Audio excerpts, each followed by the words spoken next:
Hello friends, આજે હું તમારી સાથે શેર કરીશ ફાટેલા પગલૂછણિયાના 5 જોરદાર આઈડિયા.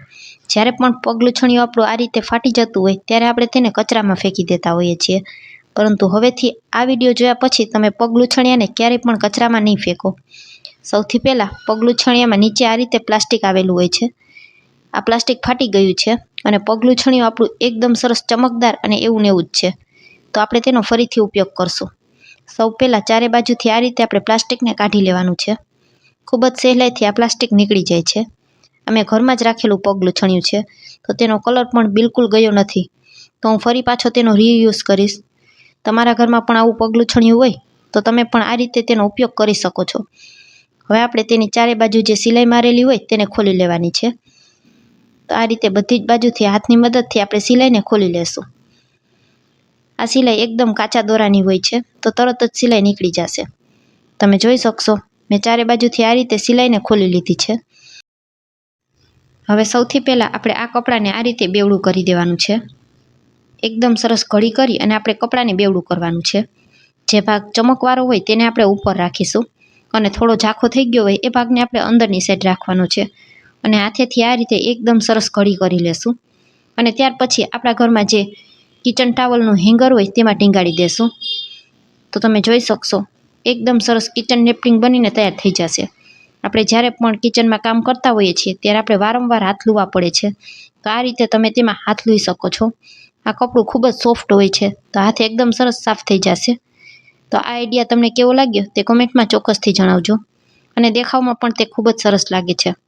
તમે જોઈ શકશો કેટલું સરસ દેખાઈ રહ્યું છે. નેક્સ્ટ આઈડિયા માટે આપણે ઘરમાં આ રીતે ગરમ તપેલી માટે મસોતાની જરૂર પડતી હોય છે. તો અત્યારે તો મેં નાની તપેલી વિડીયોમાં બતાવવા માટે રાખેલી છે. જ્યારે પણ ઘરમાં કોઈ પ્રસંગ હોય અથવા વધારે રસોઈ બનાવતા હોય ત્યારે સાણચીની બદલે આપણે આ રીતે મસોતાનો ઉપયોગ કરતા હોઈએ છીએ. તો મસોતા તરીકે પણ તમે આ કપડાનો ઉપયોગ કરી શકો છો. ખૂબ જ સોફ્ટ હોવાથી સહેલાઈથી આપણું વાસણ ઉપડી શકશે. તો આ આઈડિયા પણ કેવો લાગ્યો તે કોમેન્ટમાં જરૂરથી જણાવજો. ત્રીજો આઈડિયા માટે આપણે આ રીતે કપડાને બેવડું કરી લેવાનું છે. કિચન પ્લેટફોર્મ પર રાખી અને તેને હાથેથી આ રીતે ઘડી કરી લેશું. અને ત્યાર પછી આપણે તેની ઉપર રોટલી વણવાનો પાટલો રાખી દેશું. જ્યારે પણ રોટલી વણતા હોય ત્યારે આપણે આ રીતે એક નીચે કપડું રાખતા હોઈએ છીએ, જેથી કરી અને પાટલો આપણો ખસે નહીં. તો તમે તેમાં પણ આ કપડાનો ઉપયોગ કરી શકો છો. તો આ આઈડિયા પણ કેવો લાગ્યો તે ચોક્કસથી જણાવજો. હવે નેક્સ્ટ ચોથો આઈડિયા માટે તમે આ જ કપડાનો ઉપયોગ પોતા તરીકે પણ કરી શકો છો. આ કપડું સોફ્ટ હોવાથી પોતા પણ એકદમ સરસ થશે. તમે પાણીની ડોલમાં પલાળી અને આ રીતે તેને સહેલાઈથી નીચવી શકશો. મારે વિડીયોમાં હજી પણ આગળ એક આઈડિયા તમારી સાથે શેર કરવાનો છે, એના માટે હું પાણીમાં પલાળતી નથી અને આ રીતે એમનેમ જ તમને બતાવું છું. તો કેવો લાગ્યો આ આઈડિયા તે પણ ચોક્કસથી જણાવજો. હવે નેક્સ્ટ તમારી સાથે પાંચમો આઈડિયા શેર કરીશ. એ પણ ખૂબ જ સરસ છે, તો વિડીયોને સ્કીપ કર્યા વગર પૂરો જોજો. સૌથી પહેલાં આપણે આ રીતે કપડાને સીધું કરી લેવાનું છે અને ત્યાર પછી તેની સાઈડમાં જે આપણે સિલાઈ કરેલી હતી અને સિલાઈને ખોલેલી છે એ જગ્યાએથી કપડાને કાપી લેશું. કાતરની મદદથી આ રીતે આપણે તેને કાપી લેવાનું છે અને ચારે સાઈડ કપડાને એક સરખું કરી લેવાનું છે. કોઈ પણ સાઈડ બાકી ચૂકી હોય તો તેને કટ કરી અને એક સરખી કરી લેવાની છે. હવે જે આપણે સાઈડમાંથી આ પટ્ટી કાઢેલી છે તેને કાતરની મદદથી આ રીતે વચ્ચેથી કટ કરી લેશું અને તેને બે ભાગમાં ડિવાઈડ કરી લેવાની. એક જ સરખા પટ્ટીના બે ભાગ કરી લેશું. તમે જોઈ શકશો, કાતરની મદદથી આ રીતે મેં પટ્ટીના બે ભાગ કરી લીધા છે. હવે આપણે તેને સાઈડમાં રાખી દેશું અને આ પટ્ટીનો ઉપયોગ આપણે છેલ્લે કરશું. તો ફ્રેન્ડ્સ, આ આઈડિયા પણ ખૂબ જ સરસ જોરદાર છે. દરેક ગૃહિણીઓને ખૂબ જ કામ આવે તેવો છે. તો તમે જોઈ શકશો બંને પટ્ટી એક સરખી તૈયાર થઈ ગઈ છે. હવે આપણે કપડાને આ રીતે બેવડું કરી લેવાનું છે.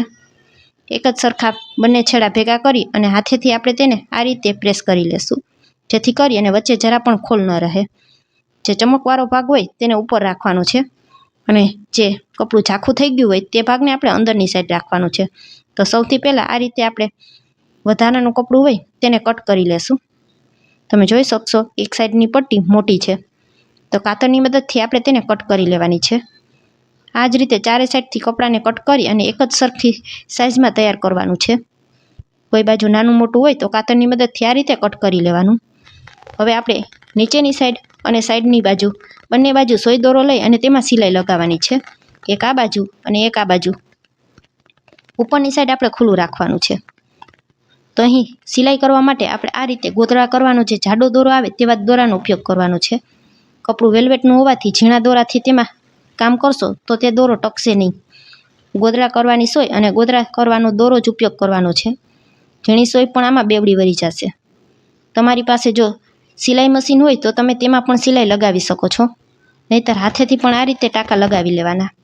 એકદમ સરસ પાસે અને નાની નાની ટીપ લઈ અને આપણે તેને સિલાઈ લગાવી લેશું. તો અહીંયા ઉપરથી લઈ અને અહીં સુધી આપણે સિલાઈ લગાવી લેવાની છે. એક બાજુની સાઈડ આપણે સિલાઈ લગાવી લીધી છે. હવે એ જ રીતે નીચેથી લઈ અને ઉપર સુધી બીજી સાઈડની બાજુ પણ આપણે સિલાઈ લગાવી લેશું. તો વિડીયોમાં બતાવું એ જ રીતે તમારે કરવાનું છે. માત્ર 2 જ મિનિટમાં આ રીતે આપણે હાથેથી પણ સિલાઈ લગાવી શકશું. સિલાઈ મશીનના ઉપયોગ વગર પણ આ રીતે આપણે એકદમ સરસ ઝીણી સિલાઈ લગાવી શકીએ છીએ. તો હવે બંને બાજુ એકદમ સરસ સિલાઈ લાગી ગઈ છે. તમે જોઈ શકશો એકદમ સરસ ઝીણી સિલાઈ લગાવેલી છે અને ઉપરનો ભાગ આપણે આ રીતે ખુલ્લો રાખેલો છે. હવે આપણે ત્યાં ગાંઠ વાળી દેશું. તો અહીં એકદમ સરસ 3 થી 4 ટાઈટ એવી ગાંઠ વાળવાની છે, જેથી કરી અને દોરો આપણો તૂટે નહીં. તો આ રીતે મેં 3-4 ગાંઠ વાળી દીધી છે. ત્યાર પછી હવે આપણે કાતરની મદદથી દોરાને કટ કરી લેશું અને હવે જે આપણે આગળ પટ્ટી લીધેલી હતી તેનો ઉપયોગ કરીશું. તો તમે જુઓ બંને બાજુ એકદમ સરસ ઝીણી સિલાઈ લાગી ગઈ છે. હવે જે આપણે પટ્ટી તૈયાર કરીને રાખેલી હતી તેને લઈ લેવાની છે અને પટ્ટીને ઉપર આપણે આ રીતે ટાંકા લગાવી લેવાના છે. એક ટાંકો આ બાજુ અને એક ટાંકો આ બાજુ, એ રીતે બંને બાજુ ટાંકા લગાવવાના છે. તો ફરી પાછો સોયમાં દોરો પોરવી અને આપણે તેમાં ટાંકા લગાવીશું. તો આ રીતે જાડો દોરો અને જાડી સોયનો ઉપયોગ કરી અને ટાંકા લગાવશું. ટાંકા અહીં 2 થી 3 નહીં, પરંતુ વધારે ટાંકા લગાવવાના છે, જેથી કરી અને આપણા ઠેલીના નાકા તૂટશે નહીં. તો તમે જોઈ શકશો મેં અહીંયા 7 થી 8 જેટલા ટાંકા લગાવેલા છે. હવે આ ઠેલીમાં તમે ગમે એટલી વસ્તુ ભરશો તો પણ આપણા નાકા તૂટશે નહીં. આ રીતે એકદમ સરસ ટાંકા લગાવી લેવાના. ત્યાર પછી આપણે તેમાં દોરામાં ગાંઠ વાળી લેશું અને હવે કાતરની મદદથી તેને કટ કરી લેશું. જે રીતે આ બાજુ ટાંકા લગાવ્યા છે એ જ રીતે આપણે સામેની સાઈડ પણ ટાંકા લગાવવાના છે. તો હવે અહીં મેં 5 થી 7 ટાંકા લગાવી લીધા છે. હવે દોરાને હું કાતરની મદદથી કટ કરી લઈશ. તો એકદમ સરસ મજબૂત એવી ઠેલી આપણી તૈયાર થશે. તો બીજી બાજુ પણ એ જ રીતે આપણે ટાંકા લગાવી લેશું. વિડીયો લાંબો ન બને એ માટે હું તમને બધી બાજુ ટાંકા લગાવીને બતાવતી નથી. સેમ એ જ પ્રોસેસથી આપણે બીજી બાજુ પણ ટાંકા લગાવી લીધા છે. હવે ઠેલીને આપણે આ રીતે ફેરવી દેવાની છે અને બીજી પટ્ટી જે લીધેલી હતી તેને પણ સેમ એ જ રીતે આપણે ટાંકા લગાવવાના છે. તો આ રીતે થોડી જગ્યા છોડી અને આ રીતે બંને છેડાને અલગ અલગ કરી અને બંનેમાં ટાંકા લગાવી દેવાના છે. તો જે રીતે આપણે આગળની સાઈડ ટાંકા લગાવેલા છે એ જ રીતે પાછળની સાઈડ પણ ટાંકા લગાવી દેશું. ટાંકા થોડા વધુ જ લગાવવાના, જેથી કરી અને ઠેલી આપણી એકદમ સરસ મજબૂત બનશે. તો બંને સાઈડ આ રીતે આપણે 5 થી 7 ટાંકા લગાવી દેશું. તો તમે જોઈ શકશો એકદમ સરસ બજાર જેવી આપણી ઠેલી તૈયાર થઈ ગઈ છે. ફાટેલા પગલું છણિયામાંથી બનાવેલી ઠેલી હોય તેવું લાગશે જ નહીં. હવે આપણે ઠેલીને સીધી કરી લેવાની છે. તો જે ચમકવાળો ભાગ હતો તે બહાર આવી જશે. તો તમે જોઈ શકશો એકદમ સરસ પરફેક્ટ બજારમાં મળે તેવી ઠેલી તૈયાર થઈ છે અને એ પણ ફાટેલા પગલું છણિયામાંથી. તો ફ્રેન્ડ્સ, આ ઠેલીનો આઈડિયા કેવો લાગ્યો તે પણ કોમેન્ટમાં ચોક્કસથી જણાવજો. આજનો વિડીયો પૂરો જોયા પછી જો સારો લાગ્યો હોય તો વિડીયોને એક લાઇક કરજો, ફ્રેન્ડ્સ અને ફેમિલી સાથે શેર કરજો અને મારા વિડીયો તમને જોવા ગમતા હોય તો મને સપોર્ટ કરવા બદલ મારી ચેનલને સબસ્ક્રાઈબ કરજો. ફરી મળીશું આવા જ એક નવા વિડીયો સાથે.